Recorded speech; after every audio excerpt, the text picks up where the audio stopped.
have your true induction cooktop, we're ready to get cooking. Let's make sure we have the right pot and pan before we get going.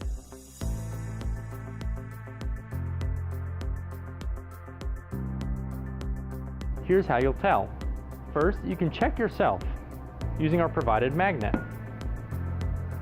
If the magnet does not stick to the bottom of the cookware, it's not going to work. If you use our magnet and put it on the bottom of induction compatible cookware, the magnet will stick. When shopping for induction compatible cookware, bring your magnet along to test the pot or pan. Also, look out for this logo. That means it's induction compatible. With the cookware in place, I'm going to press the power button and then the on button, just as I normally would.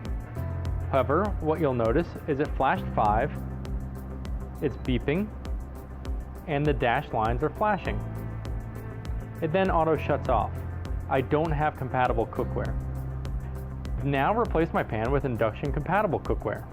I'm going to press the power button and the on button, and you'll notice that 5 stayed on this time. It is also heating my pan. We have a set that's made specifically for induction cooking. We have a sauce pot, a cooking pot, and a stock pot. The lids of the cooking pot and the stock pot are interchangeable with the egg pan and saute pan.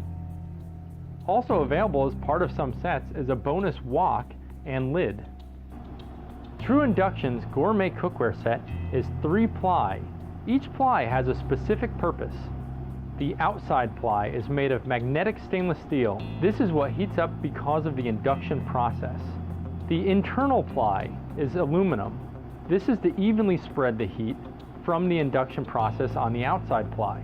The inside ply is surgical stainless steel. This is meant to give you a best cooking surface with little friction or sticking.